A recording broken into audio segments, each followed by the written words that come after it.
Hi there, welcome to the HTM Buddy Build. My name is Ken with Ken's Hobby Bench. And I'm Jordan with Aligning the Stars. And Ken, you forgot what are we building? The buddy build of the U.S.S. Reliant. Thank you very much, Jordan. yeah. That's for those that can't read. Um, if you guys can infer on the screen, the HTM buddy build, it says, my name, Ken's name, our channel names, and everything that we just said in the beginning. Wow, we really hand hold people through this whole process, don't we? We do.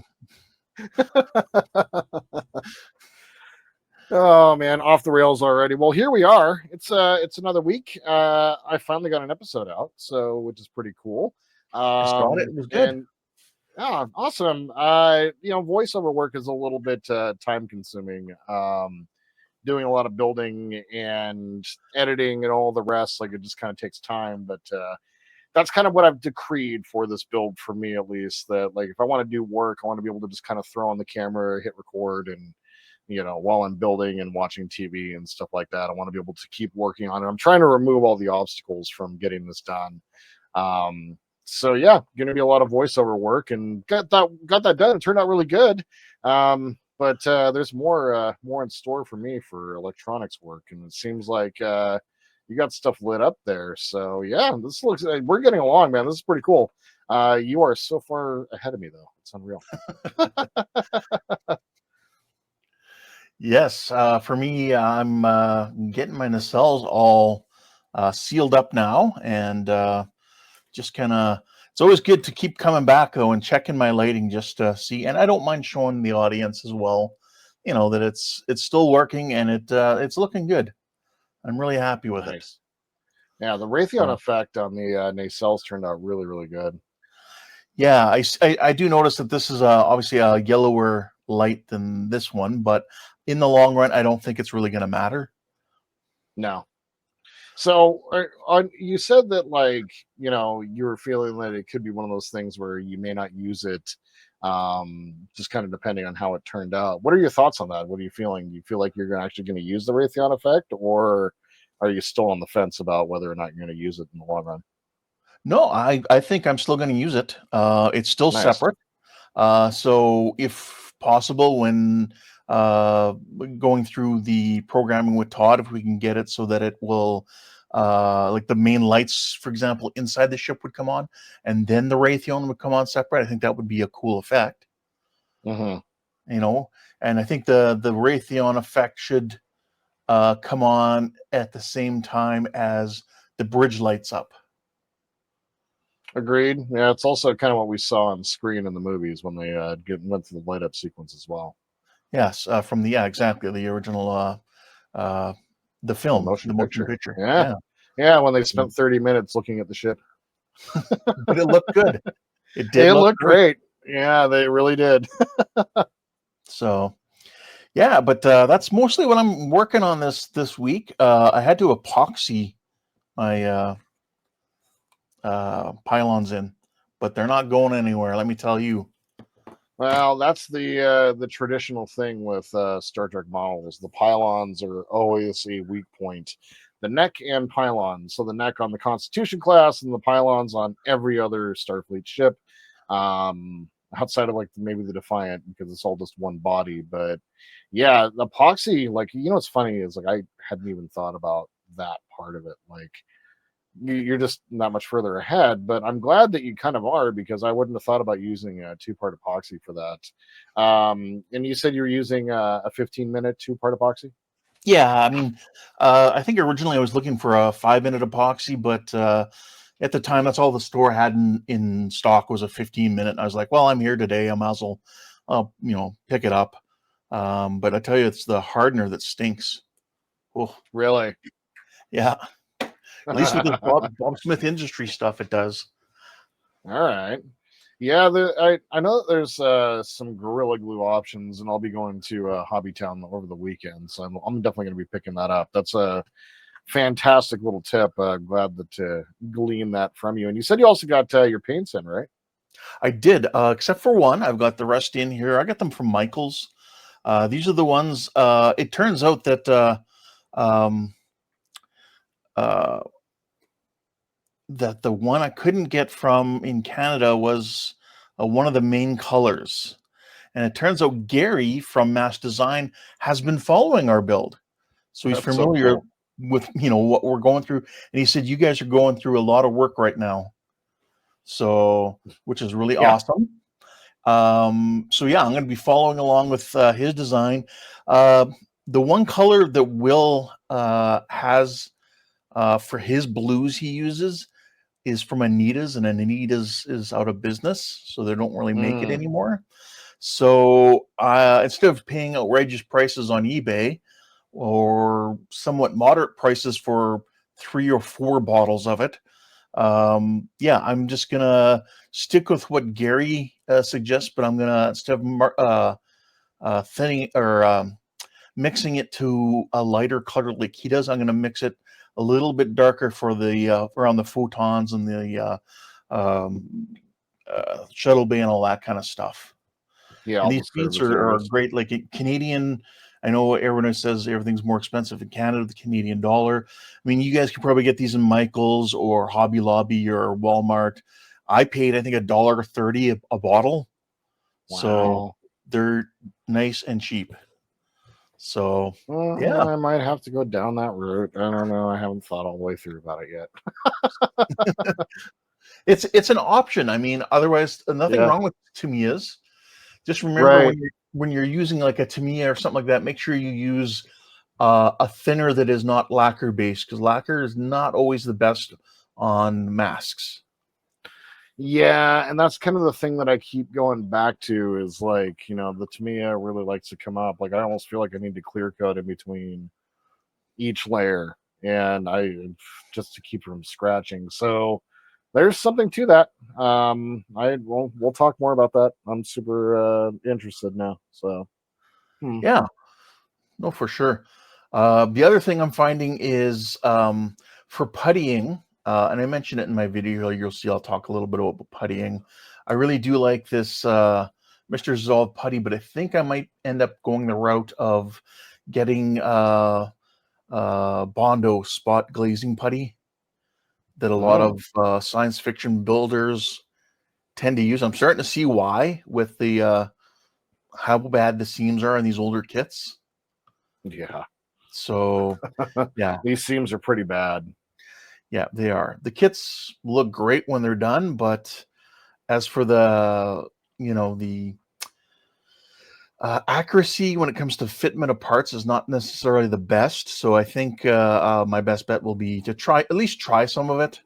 I mean, I don't know how much a tube of it is. I mean, even if I just spend $10-15 on a tube, if it's that much even, if it doesn't work out, it doesn't work out.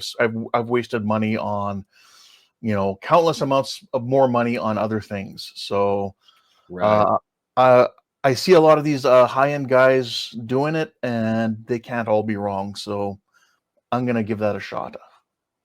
Nice. And how Yeah. about you, So Jordan? yeah. So I got the rear area. I got the shuttle deck, impulse engine deck all taken care of and basically assembled. I still got to do some putty work and some sanding back there, and I'll be kind of working on finishing everything before the assembly portion. But yeah, so this one, as I may have mentioned last time, like I said, I'm just a little bit behind, but this is totally fine at this point. I'm comfortable with it as I've gotten back into the groove of building, but it's going to be getting all of the light boxes put into place. So, gone through and did some light blocking around all these. I'm going to start by getting some aluminum tape. I'm going to do a little bit of aluminum tape along the inside to help with further light blocking. And then just work on getting all of my light boxes and all of the wiring for the ring taken care of. So I'm going to be setting it up so the window sections can be turned on independently of each other. So I'm going to be tying the rear ones together and then the middle ones together and then these three together, or these four, or these two, and then these two all together so that they all turn on in sequence. So I got to kind of work through all the wiring on that. And so all my LEDs are done. Everything's basically ready to go. So I wonder how many more LEDs we're going to wind up putting in here. But yeah, that's the plan for me. I got all my light blocking done. There's a couple layers of primer on the inside of here. I held a very bright LED light to it, and nothing is getting through that bad boy. So, pretty pleased with how that turned out. Yeah, Well, that's that's great. yeah, it's a plan for me. I haven't light blocked the outside yet because I may have some regrets about doing that. I'm worried about tone and all of that with primer, and so I got to kind of think about that. I've already done it on the rear and on the nacelles and the roll bars, so I'm probably just going to do it here as well. Kind of do a dark mirror universe Enterprise or Reliant before it goes out. So I don't know. We'll see if those are mistakes, but yeah, that's the plan for me. Oh, also as well, I did go through and for my putty work, instead of doing putty work, what I did was filled the gaps with some extra thin super glue, and then went through and put some baking soda in there and kind of created that plastic and filled in the gaps while taping along the outside here, and did a good job of getting all that filled in. So pretty pleased with how that turned out. I've only used the baking soda and super glue thing a couple times, and watching Jody do it the other night on stream, I'm like, oh yeah, I Yeah. like that. So yeah, found out how messy that process is though. So Yeah. so there's that. But yeah, so that's what I got going on this week. Hopefully it gets out this week, but we'll see. It could be here in a week or so. We'll see. Well, that looks great. I'm actually looking forward to seeing how you make out with them. I know I spoke to you and gave you some tips earlier from Yep. my hardships, and Yep. hopefully they work out for you. Yep. But yeah, What do just as a little preface, what we're gonna do is like this little light box here along the side fits in real nice, but it's not quite flush. So what we're gonna be doing is sanding the bottoms versus the yes, tops. yep. I So had to end up sanding the top, which is not necessarily a good thing. yeah, the plan's going to be just get them down just below flush, so that when the saucer sits down on top, I've kind of done some measuring and some like kind of planning for it, and so I kind of see what you're talking about, and definitely around the back, it's going to be interesting with the I don't know, something seems off about my kit, so we'll see. All right then. Yeah, we'll see. Well, you'll see. I'll leave it cagey for now. I'll just say that, but something seems a little off with the rear end of my kit, and I'm curious if I'm gonna have to modify it quite a bit. Well, So well, you did have that little back port corner there that was not attached originally, that's too. right. That's right. So this is all custom built and puttied in, and so Yep. yeah, we'll see. We shall see. All right, my friend. Well, it seems like we got our work cut out for us ahead. Really look forward to seeing what you get done this week. And I look forward to seeing what you get done. Awesome. See you at the bench. See you at the bench. All right, now we're back at the bench, and as from last time, I was able to start closing this up, but I did find that I'm having issues with the getting the pylon to actually stay in place. Only thing really holding it right now is all the wires running through it. So what I'm going to end up doing here, is I'm going to use some two-part epoxy in here and seal this in, and then also work on my seams, getting them glued up a little bit better. And then we can work on the sanding and seam work. So it'll be sand, putty, sand, putty. Now to get to this stage, we have this one here, which is still, at this point here where we kind of have things ready to go. So what I need to do here is run all my wiring up along here, and we'll be ready to go. So what we'll do here is I'll show you this. So I took everything as best I could and got it connected so that they're all ready to go up to this channel.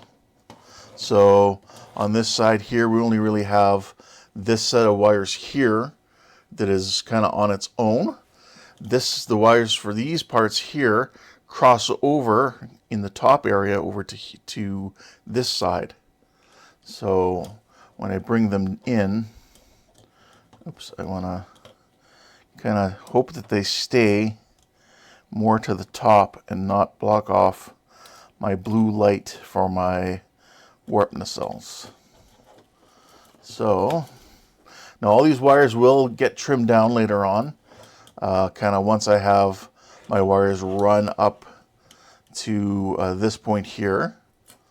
And then these two wires as well for this Raytheon effect will get doubled up with the wires from the Raytheon effect at the rear here. So I'm going to get to work running these wires, and then we will look at closing everything up. So you can see here that I shouldn't have any issues running the wires here. They're all fitting just fine. And then if we take our other pylon half, it should just want to close up. And you can see, not bad, not a bad closure. We don't really have any issues here. We just got to make sure we keep it off of our Raytheon effect here. And then again, we'll be able to epoxy. I'll do epoxy on this one as well. Epoxy the pylons into place, and then close up the actual nacelle. So let's start running these wires here. So again, we're going to, what I can do is close this as best I can, and I'm going to put some CA glue down in here to nail down these wires here up into this top area. But before I do that, I think I'm going to mix up some epoxy and try to come in underneath here and end up epoxying this piece here. So I'll grab my 2-part epoxy.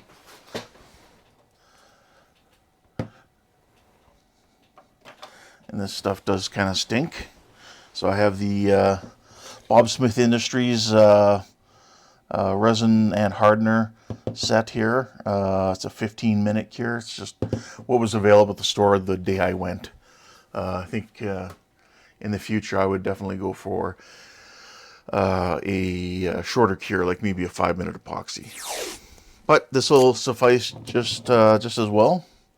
So we're just gonna lay down some tape to mix it on.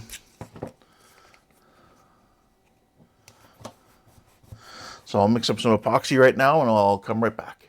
All right, so I kind of have it mixed up here. I find it's the hardener part that actually stinks the worst. So we'll take some chunks of this and we'll just start putting it in behind and on here as best as we can. This one is already been glued in. The glue seems to be holding, so which is good. So let's do that.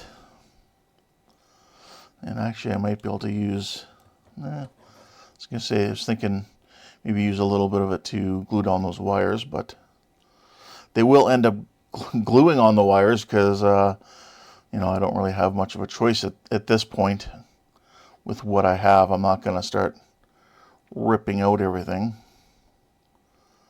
But we'll get this back in here as best we can. Just fill it up. There we go. And get everything down in there in place. And you know what? Yeah, I might be able to glue these other wires down with the epoxy. Kind of get them in place with that. But I want to make sure I'm getting it as deep down in there as I can to kind of grab and hold.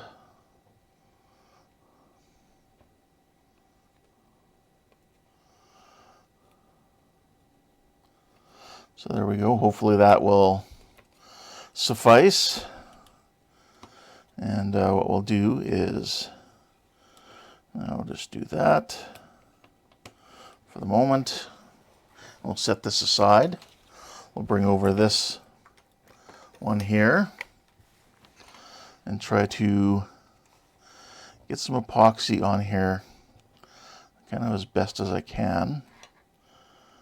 It's going to require some cleanup, I'm sure of that. But we'll get this on here.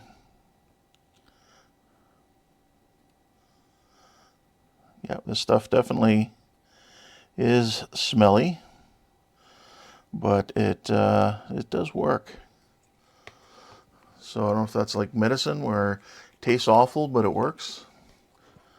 I know in Canada here we have a medication that uses that saying called Buckley's. I don't know what other countries it's available in. What they're saying is it tastes awful and it works. All right. Definitely this stuff is thickening up right now. But we'll kind of get this on here. So I think I'm going to need probably some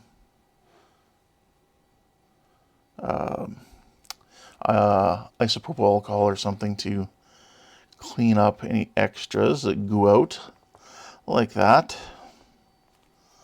So let's make sure we have our part in there like that. And what I'll do is I will grab a cotton swab from over here, and I will find my isopropyl alcohol wherever it is. Too many bottles of too many solutions. Definitely, there we go. Right behind my water bottle. All right, so I have some rubbing alcohol. Let's try to clean up this excess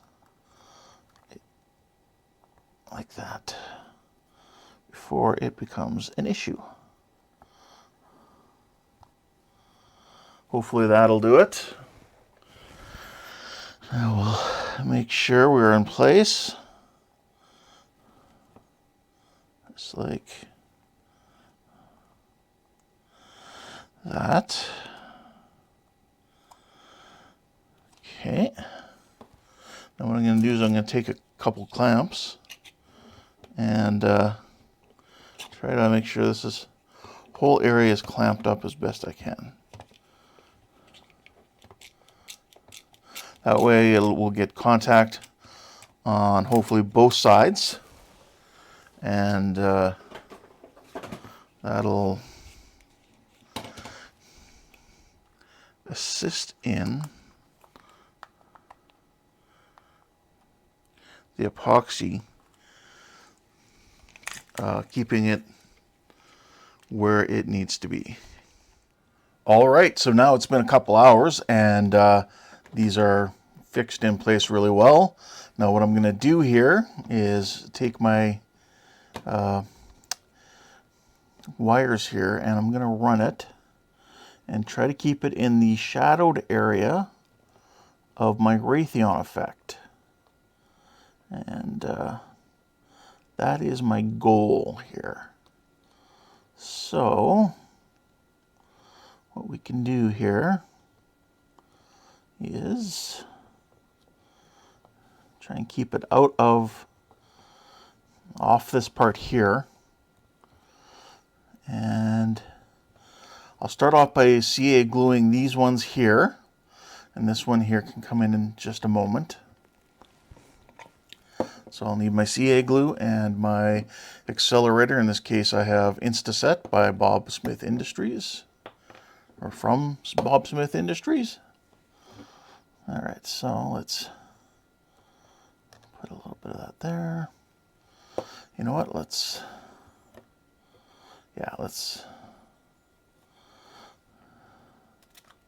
spray a little bit, that'll thin it out. So now I can, there we go, mush that down. All right, and this one here, we'll do this kind of the same thing. We'll bring it on in over here. Again, just gluing it on top. Now, this is a little bit different than I did the other one because I didn't really have the this side here epoxied on yet or anything. So go like that and make sure that's not causing an issue yet. Nope, we're getting good closing. Might need to clamp a little extra hard there, but that's okay. And now we'll bring these all coming out here. Again, avoiding my Raytheon effect as best I can, and avoiding this part where the two halves connect. So we'll again apply my CA glue.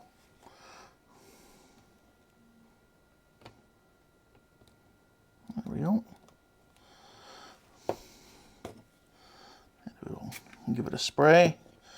I'm going to close this up right now just to make sure it's pushing it down well enough. I may end up gluing the two halves together, but that's really kind of fine. Although we do need to bring this in through there. Use the other side of this toothpick to kind of push that in place. Making sure we can close everything up. So far looking good. Now that should allow us to have all our lights here, and somewhere around, all this extra wire will be trimmed somewhere about here. Because it's only going to be coming up to about here and going into the ship here, and this is where it's going to connect. So these don't really need to be technically this long, because this is going to be painted separately from the rest of the ship, as well as the roll bar will be painted on its own, and the main body of the hull of the ship will be painted separately as well. So, but what I'm going to do right now is I'm going to take all my wiring and I am going to test before I do a permanent closing up of my two halves of my nacelle here. So just give me a minute here. I'll get these hooked up. All right, so I have everything connected now, and you can see I do have both Raytheon effects working. I have my flasher back here working. I have my red light, my two spotlights, my warp chiller effect, and I also have my, you can barely see it, I have my flickering yellow in here flickering away. So for the RCS thruster, so I think we're good. So now what we can do is we can start closing this one up as well. Now I've taken the this front area here and I've again masked it off, and we can put it in place so that we can close this up like that. And then what we'll do is we will start gluing and see how it turns out. We'll find out where we have any gaps, where we need to seam fill, and then we can sand and so on and so forth. So I'm just gonna take some of my To Me Extra Thin and I'm gonna start gluing away.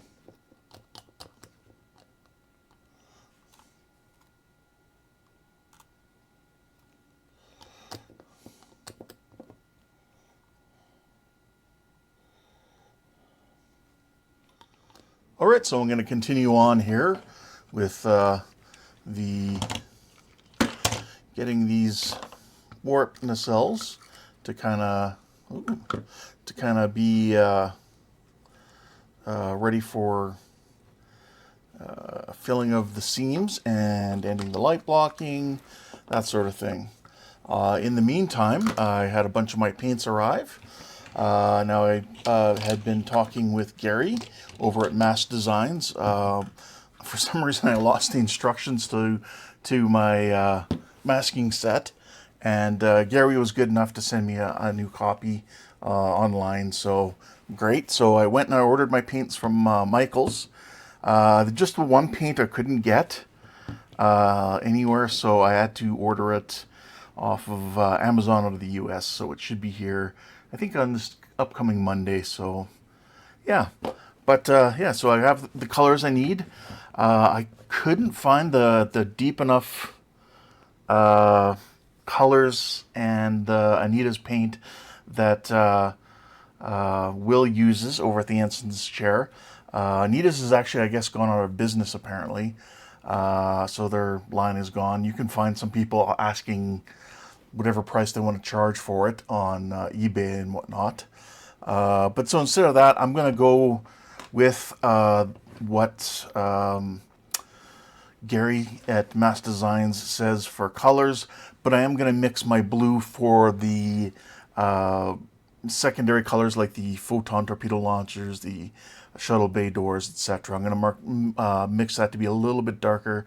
In my eye, that's the way I see it. The way he sees it is different than me, and the way Will sees it is different than me as well.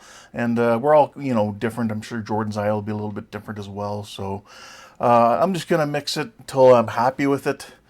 And like I said, once I get the rest of the colors I need, I can start looking at actually doing some painting.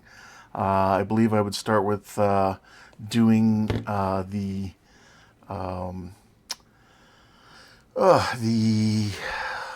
parts that are going to be the blues, like the photon launcher area and shuttle bay doors, and around the impulse crystal, that sort of thing. I'll start with that. The yellow doesn't get used a lot. I think it's just around the original phaser banks and a couple areas on the roll bar area at the corner. And that's really kind of going to be about it. But I did order this one here is dark yellow from Craftsmart. So that's the only one that's not listed in Gary's list of paints in the his mask set. But he does show using a yellow in his video on painting his Reliant. So I'll put these aside, and I'm going to carry on with working on these and getting them all sanded up and sanding and filling. So I'll be back, and I'll hopefully have some progress to show you. All right, just to kind of show you what I'm doing here. So I'm just trying to make the seam disappear as much as possible, basically have both sides as even as possible. Now I know some people don't need this to hear this, but for those of you who aren't that familiar with sanding or kind of newer to the hobby and figure they're going to try this out, I'm using for this one it's a medium sanding stick. I'm using the less coarse side. But what I want to do here is, see here, I can, if you can hear that, I can catch my nail on this edge here, so they're not the same height, but over here they're pretty close. So I'm taking my sanding stick. I can use either side, but right now I'm using the less coarse side, and I'm doing circles. You can also do going different back and forth this way or this way, and then is just kind of, mix it up. But when I have my finger here, I'm not pushing down. I could actually do this way. I'm just more using my finger as a guide. I don't put downward pressure because I don't want to sand away too much material, because once you go too far, you can't go back without some serious puttying or adding new styrene, that sort of thing. So just be gentle and let the sanding stick do the work.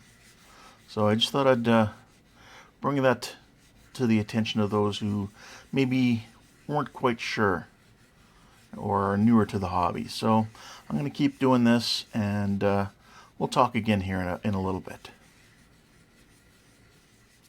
Another handy tool in your modeling career could be a sanding sponge. You can see this is quite flexible, and it is a sponge-like material. So yeah, really good to have. It's less likely to cause flat spots because it can, if you look, it can conform to the shape of what you're doing. So again, and this is a lighter grit still than this, maybe by a little bit, so it's not too far off. You can get sanding sponges of different grits by different companies. These are from Flory Models. He doesn't make sanders anymore, unfortunately, but the reason he stopped making sanders is just there's so many on the market now. So just do a little shopping at your local hobby shop. You can ask around and just get yourself a sanding sponge. Handy tool to have. Alright, now you can see this paint here on this side here is really, for the most part, gone. Just a little bit left there. That's a good indicator that this seam is fairly level. So if I run my fingernail across, you don't really hear it catching anywhere. So that's a good indicator, you know, that yeah, you really done a good job. There's a couple little places just a bit, but this is where now in this area here I would look at doing something like puttying. Now, normally I would sand the entire thing down and then start puttying, but just for sake of simplicity to show you guys, get content out here before necessarily, you know, my weekends or whatever, in case I don't get this done in time. I'm going to talk a little bit about putty. Now, what you're going to want to use is a sandable putty. A lot of science fiction model builders, especially like Starship ones, use Bondo, which is an automotive primer. It's kind of a reddish color, and that's apparently really good. I've never used it, but you know, all these high-end model builders can't be wrong. So, and it's a sandable putty, so that's what you want. Something like Tamiya plastic putty here. Sorry, not Tamiya. Viejo plastic putty here. This is not really a sandable putty, so I would say don't use it for this application of your seam work. It's great in little spots like down in these little areas down in here in a corner, getting into those deeper spots. Perfect application for something like this. Tamiya putty here. This is a Tamiya basic type. It can be sanded, so you know, great. And as a bit of a tip, you can take this, put it in a little container, and you can mix it with a little thinner, like a lacquer thinner, such as you know, this leveling thinner here, and you can at that point you can put it on as more of a liquid, and it'll be easier to smooth out. And what I'm normally use is something like this. This is Mr. Hobby Dissolve Putty. Same idea as the Tamiya putty I just showed you, but it's already pre-dissolved. So it's a little bit more of a liquid. So that's something I would use. And so what I could do here is just take something to apply it with. And the stuff does stink though, just be aware of that. And I can just come across here, and I can just put it on my seam and keep my wires out of the way, and just apply it along the seam, just like that. And then give it a little while to dry, and then I can come back and sand. And it's just going to get into any little micro imperfections that might be in there. So, and don't think it's one and done. No, it's not. It never is. It's a process. Even with like your Bondo, you're gonna have to. You hear the guys say, even like Will, you'll hear him say, you know, sand and fill, sand and fill. So yeah, you're gonna have to do it multiple times. So don't be afraid. So just wanted to pass that on. So I can let this dry for a while here. I can come back and I can sand this off, and hopefully we'll get a smoother application. I'll end up doing the rest of these nacelles, and if I have anything further to, insights to share or anything, I'll come back and I'll do so at that time. Some of the areas that are larger, like say, if you can see that, there's a big gap in there. So that would be, a good use for the plastic putty. Also, if I needed to, I could do a shim in there, where I take a little bit of a thin plastic sheet, like what I might do in this seam here, is just take that, was it 0.25, so a quarter of a millimeter, and see if I can actually fit any of that in there. Otherwise, again, it would be the Viejo plastic putty squeezed in there and then cleaned off the top and just left in the recess. So I'm going to keep going. I'll let this one dry, and then I'll work on this nacelle here, doing the same thing. I'll be going around and sanding and then filling, sanding and filling. So I know I have to record with Jordan our next segment here this evening, so we'll see if I am able to get some decent results by the time we go to record tonight. So I'll be right back. All right, so I'm still working away here. I've been using several scraping tools. This one's a Holly scraper. I think it's 0.1 millimeter thick. It's really super thin metal, and it's curved. It does have a sharp point here, but other than that, this is not sharp at all. But it is great for scraping my seams and evening them out. And with that, I've actually managed to get a really good seam going on here. And then I just have this one here. It doesn't have a name on it, so I'm not sure who it's by. I did see it the other day listed on Andy's Hobby Headquarters Canada, so I know this one's still available. Unfortunately, my understanding is with this Holly one, it is no longer in production. It's been discontinued. Todd, Marvel Phoenix, did say that this is available, something similar to this by Tamiya, but it's not as thin. But it doesn't matter that it's as thin as it is. I don't think what I'm really more interested in is the shape. To, have this coming along here and being able to say that I've still got a curve. And looking here, yeah, I'm not really creating a flat point, which is great. And with this one here, I can use, say, this part here to scrape this seam. Now sanding was involved as well to kind of get it down. Now that it's close, I'm just coming in here and just making sure, that it's like that. Now I've been talking to Jordan and a few other people, and I believe I'm going to try and use the Bondo spot glazing putty. So I did order some, and hopefully it'll be here tomorrow. So I'll try and use some of that. I think it's more of a heavy duty compared to the hobby stuff. So I think that's the way I'm going to have to go, due to the fact that just due to the age of these kits and the tolerances not being necessarily the best. I think that's the way that I need to try, at least. I figure all these great model makers of sci-fi kits, Boyd, who we lost a few years ago now, but I mean, even Will from the Entrance Chair, he uses it, and you look at his work and it's amazing. So I'm going to try it too. I mean, because we're going to have some really huge areas in here that we're going to be filling. Some of it will be done by inserting little bits of styrene still, but yeah, other than that, it's coming along really well. When I do have these attached and lit, I can still see a little bit of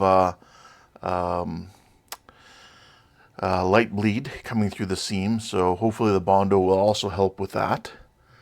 And then we'll also be able to use the Bondo around the front of the saucer and everything as we do that. So that's just a bit of an update. I'm going to keep working at it. The seams are coming out really well right now. I'm not getting much of a an issue with them not, being at the same height anymore. So I'm happy with that. There's still a few areas that need the work, so I'll keep going with it. But once the Bondo spot putty comes in, I can try working with that, and we'll see if that assists with the light bleed and just, again, closing up these seams even better to disguise them and to give this a whole seamless look, so that it looks like a little bit more screen accurate. So I still got some work to do back here, as you can see, because this side's half's painted, this half is not. So I'm going to keep working away at this, and we'll come back and show you what we got. All right, so I've cleaned everything up now and kind of cleaned away a bunch of the spare primer that's been on here. And I've been sanding, and I've been doing really good with these seams. I'm really happy. In some areas I've done shims like that. So you just put in a little bit of slivers of plastic into areas where there's gaps. And then all I really need to do is find the tools that I'm going to use, which is sprue cutter here. And I just come along and I just trim off the excess and leave whatever needs to be in the gap and then I can come along with, say, I have a other tool here to come in here, and there we go.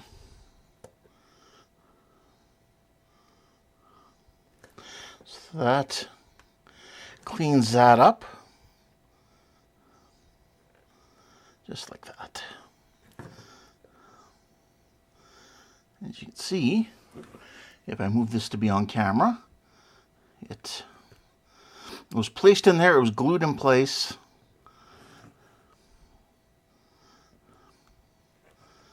And with everything else moved out of the way, you end up with a really good gap filler. There we go. Just like that. So that's another way to help. Now, I was using other types of fillers, but I'm going to try using some of the Bondo glazing spot putty. And I'll go along here and I'll apply it to my seams here, and then I'll go through and sand it after it dries for a while. I believe it's only 30 minutes. I'll probably give it an hour at least. But I'll be sure to make sure I read the directions fully first. And yeah, I'll come back and I'll show you what it looks like applied, and then hopefully we can see what it does after that. Here you can see another spot here where I shimmed in there, and again, it's just fills in any of the gaps. So I'll get to putting on some Bondo, and I'll be right back. All right, so you can see here now I've got my Bondo on, and having never used Bondo before, so hopefully this goes well. A bit of an experiment. And then I kind of came in here and did these seams in here as well, so hopefully that did okay. So I'll be able to sand it all off. If it's in little areas where I can't get in, I can use other tools like this here, just a chisel, and or other tools to kind of get into those places and clean up. So yeah, so I'll give that at least an hour, maybe a little bit more, and yeah, yeah, then I'll come back and start sanding. So I'll leave it here for now, and I'll be back. All right, so I have my first coat of Bondo done and sanded, and it's it's got a few areas that it's been helping out, so that's good, as well as maybe a few areas that I caused scratches, things like that. That it's helping fill in, so that's good. So now I'm gonna have to go in and start priming. Just put a little coat of primer along the seam here just to see, and then sand and Bondo and sand and Bondo and sand. So that's what I'll be doing here for the next probably day or two. So, but I think I'm going to end this episode here as my nacelles get all tangled up. But that's where I'll end it here for now. For the future, I'm going to have to make sure I keep these areas still fairly clean because I still need to keep my Raytheon going there. But, one of my